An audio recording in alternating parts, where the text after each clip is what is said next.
Hello दोस्तों, नमस्कार। मैं अनिल बिष्ट आज आपको व्यंजन संधि के बारे में जानकारी दूंगा। देखिए, व्यंजन संधि यानी कि संधियाँ तीन प्रकार की होती है। जैसे मैंने आपको पहले अपनी वीडियो में बताया था कि संधियाँ तीन प्रकार की होती है: स्वर, व्यंजन और विसर्ग। स्वर संधि पर मेरी पहली वीडियो आ चुकी है। देखिए, व्यंजन संधि आज दूसरी संधि है। परिभाषा जो व्यंजन संधि की होती है, यदि व्यंजन के बाद स्वर या व्यंजन आने से व्यंजन में जो परिवर्तन होता है उसे हम व्यंजन संधि कहते हैं। परिभाषा दोबारा रिपीट करता हूँ। यदि व्यंजन के बाद स्वर या व्यंजन आने से व्यंजन में जो परिवर्तन होता है उसे हम व्यंजन संधि कहते हैं। देखिए, व्यंजन का जो शुद्ध रूप होता है वो आपका होता है हल वाला रूप, यानी कि क हलंत या म हलंत या त हलंत। आप जैसा ही इसे समझ सकते हैं। देखिए, वो व्यंजन का शुद्ध रूप होता है, क्योंकि कोई भी व्यंजन अ की ध्वनि से पूर्ण होता है हमेशा। देखिए, व्यंजन संधि के 7 नियम हैं जो जो इस प्रकार हैं। देखिए, वर्ग का पहला वर्ण तीसरे में बदलना। दूसरा नियम है वर्ग का पहला वर्ण पांचवें वर्ण में बदलना। तीसरा छ संबंधी नियम। चौथा तो संबंधी नियम। पांचवा नौ संबंधी नियम। छठा मौ संबंधी नियम और सातवां सौ संबंधी नियम। देखिए, हम पहले बात करते हैं आपका वर्ग का पहला वर्ण जो तीसरे वर्ण में बदलता है, उसके जो एग्जांपल होते हैं। देखिए, हमारे दिक धन विजय, दिक धन विजय बराबर दिग्विजय।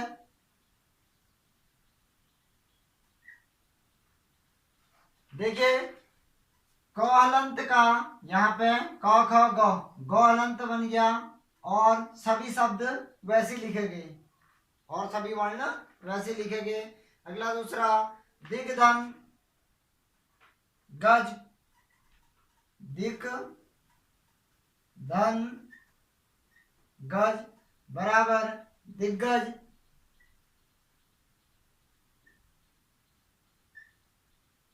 अगला अच धन अंत, अच धन अंत बराबर अजंत।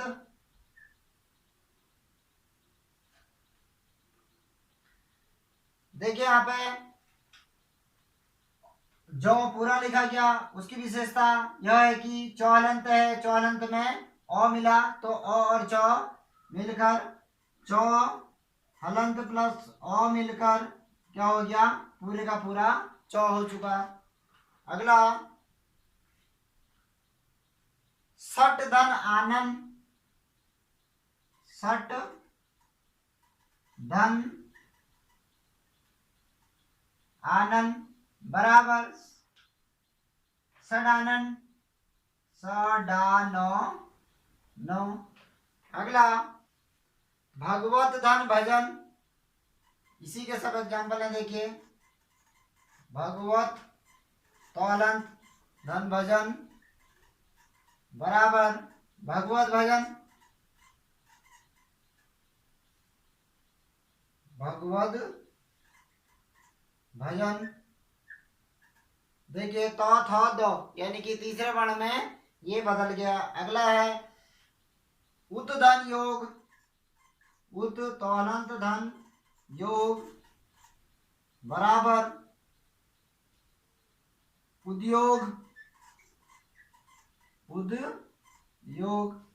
अगला अप धन जो, अप धन जो बराबर अब्ज। अगला अप धन धी, अप मौलंत धन धी अवधि।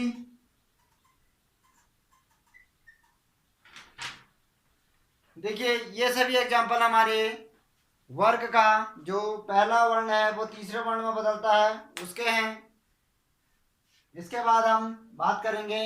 देखिए, अब हम बात करते हैं इसके दूसरे नियम वर्ग का पहला वर्ण पांचवें वर्ण में जो बदलता है उसमें देखिए वाक, धन, मय बराबर वाड्मय, वाड्मय। देखिए क, क ख ग घ ड़, तो ड़ में ये बदल गया। अगला सट धन मुख, सट धन मुख बराबर सणमुख। यहाँ पे भी देखिए ट ठ ड ढ ण आधा वर्ण। अगला तत् धन मय, तत् धन मय बराबर तन्मय।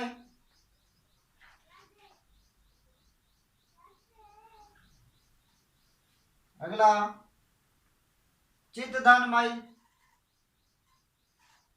चित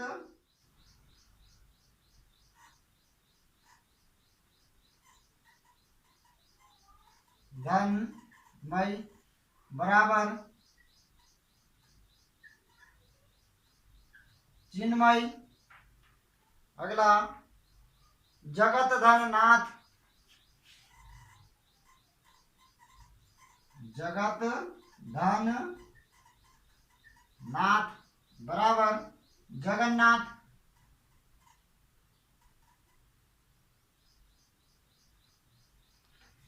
देखिए ये जो सभी आपके एग्जाम्पल हैं वो आपका वर्ग का पहला वर्ण पांचवें में परिवर्तित हो रहा है, उसी सब के एग्जाम्पल है। देखिए देखिए दोस्तों, हम बात करते हैं तीसरे नियम छह संबंधी नियम में।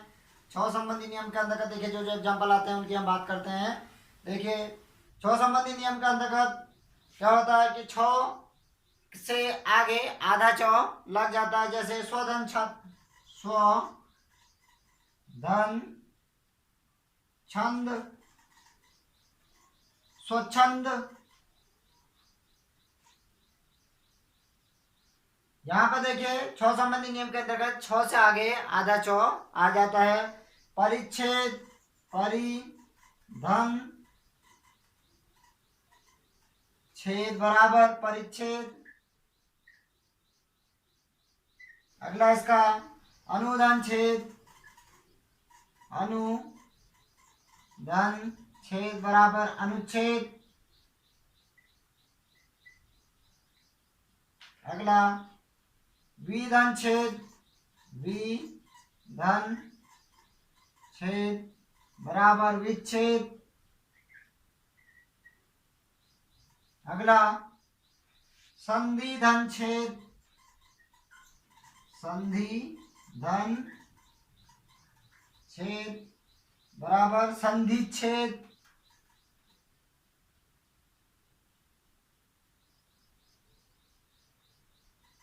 बराबर संधि छेद। अगला स्वधन छंद, इसी का एग्जाम्पल और होता है एक स्व धन छंद बराबर स्वच्छंद। देखिए दोस्तों, आपको छह संबंधी नियम के अंतर्गत ये देखना है कि किस शब्द के संधि विच्छेद में विच्छेद करने में आधा चौ नहीं आता है और पूर्ण शब्द में आधा चौ आता है, तो वो छह संबंधी नियम का ही एक उदाहरण होते हैं, तो उसमें आधा चौ जुड़ जाता है। इसी हम बात करते हैं यहाँ पे तो संबंधी नियम, यानी कि चौथी बात हमारी है। जो चौथा नियम है वो तो संबंधी नियम है। इसके अंतर्गत देखिए एग्जाम्पल जो होते हैं उद्धन चारण, उद्धन चारण बराबर उच्चारण।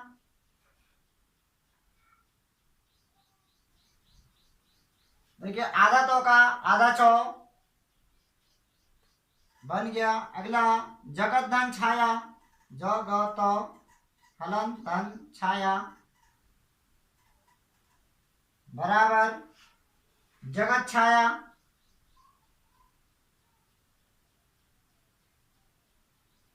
जगत छाया। अगला सत धन चरित्र, सत धन चरित्र बराबर सच्चरित्र।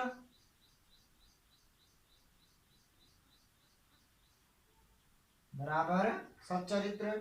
अगला सत धन जन, सत तौलंत धन जन बराबर सज्जन। देखिए तो संबंधी नियम के अंतर्गत कई प्रकार का परिवर्तन होता है, एक ही परिवर्तन इसके अंतर्गत नहीं होता है। उद्धन ज्वल, उद्धन ज्वल बराबर उज्ज्वल। तो यहाँ पे देखिए तो का जो बन गया, इससे ऊपर भी सज्जन जन में तो का जो बन गया सज्जन। अगला उद्धन लास, उद्धन लास बराबर उल्लास। जिस भी जो भी शब्द यानी कि वर्ण के दूसरे वर्ण के आदि वर्ण में आ रहा है वो शब्द आधा बन जाता है तो संबंधी नियम के अंतर्गत। अगला है उद्धन श्वास, उद्धन श्वास बराबर उच्छ्वास।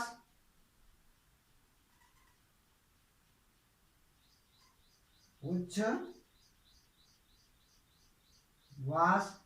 छ हलंत आगे देखिए। अगला तत् धन हित, तत् धन हित बराबर तद्हित।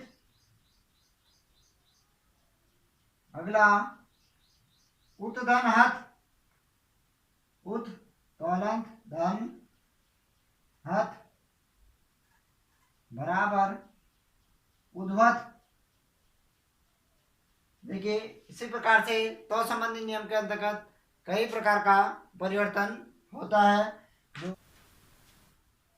देखिए पांचवें क्रम की हम बात करते हैं नौ संबंधी नियम में। नौ संबंधी नियम के अंतर्गत देखिए जो जो परिवर्तन होते हैं वो हमारा इस प्रकार है। देखिए परिधन नाम, परिधन नाम बराबर परिणाम।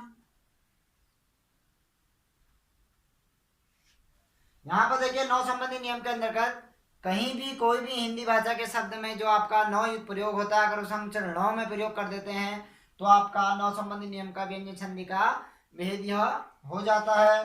प्रधन मान, अगला प्रधन मान बराबर प्रमाण। अगला राम धन आयन, राम धन आयन बराबर रामायण। देखिए इसमें यह नहीं देखा जाता है कि वो किसके बाद है शब्द, यानी कि अंत में हो, शुरुआत में हो या फिर मध्य में हो, किसी भी स्थान पर अगर वो हो वो परिवर्तन होके नौ परिवर्तन होके ण में परिवर्तन हो जाता है। अगला भूस प्लस अन बराबर भूषण। अगला सोस प्लस अन, सोस प्लस अन बराबर शोषण। अगला त्रस, त्रस सॉरी पेट कटा सा, त्रस प्लस ना बराबर तृष्णा, बराबर तृष्णा। अगला विष प्लस नु, विष सोलंत प्लस नु बराबर विष्णु, विष्णु। देखिए नौ संबंधी नियम के अंतर्गत क्या होता है कि नौ का नौ बन जाता है, वो वहां पे उसका स्थान नहीं देखा जाता। देखिए स्थान कहीं पर भी आपका ऐसा नहीं देखा होगा कि भैया पहले शब्द के अंतिम वर्ण और दूसरे शब्द के आदि वर्ण का ऐसा कोई अंतर इसमें नहीं देखा जाता। वो शब्दों के अंतर्गत कहीं भी हो वो नौ का ण बन जाता है। दोस्तों व्यंजन संधि के छठे नियम मौ संबंधी नियम के बारे में हम बात करते हैं। देखिए मौ संबंधी नियम में देखिए क्या होता है। एग्जाम्पल जैसे आपके हैं परम धन तु बराबर परंतु,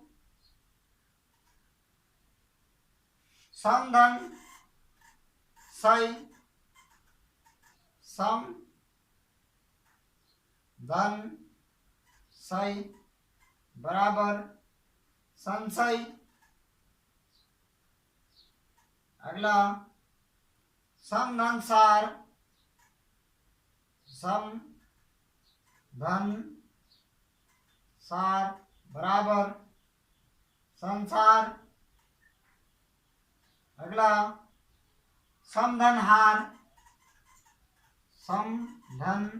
हार बराबर संहार। देखिए मौ संबंधी नियम के अंतर्गत आपका मौ का अनुसार नौ बन जाता है। अगला समधन विधान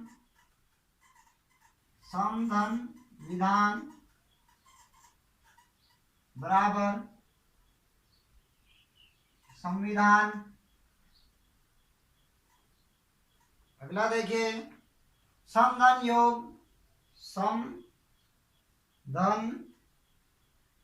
योग बराबर संयोग। अगला समधन मान बराबर सम्मान। अगला समधन मति बराबर सम्मति। देखिए मौ संबंधी नियम के अंतर्गत दो चीज चलती है। एक तो मौ का अनुसार नौ बन जाता है और दूसरा वो परिवर्तन भी नहीं होता है। देखिए जैसे समधन मान सम्मान या फिर समधन मति सम्मति। अब देखिए हम बात करते हैं व्यंजन संधि के अंतिम और सातवें नियम स्व संबंधी नियम के बारे में। देखिए स्व संबंधी नियम में क्या होता है। देखिए विधन सम बराबर विषम। विधन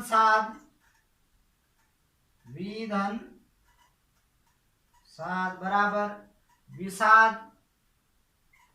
देखिए यहाँ स्व संबंधी नियम के अंतर्गत क्या होता है कि सीता वाला सौ का पेट कटा सौ हो जाता है। सूधन समा। अगला सूधन समा बराबर सुषमा। अगला निधन सेध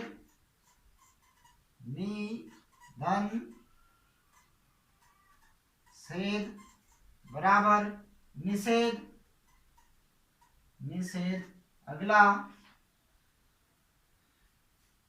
अनुधन संगी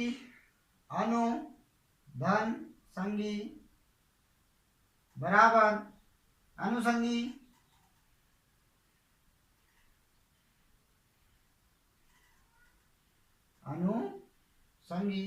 अगला सूधन सुक्ति बराबर सुसुप्ति। अगला अभिधन सेक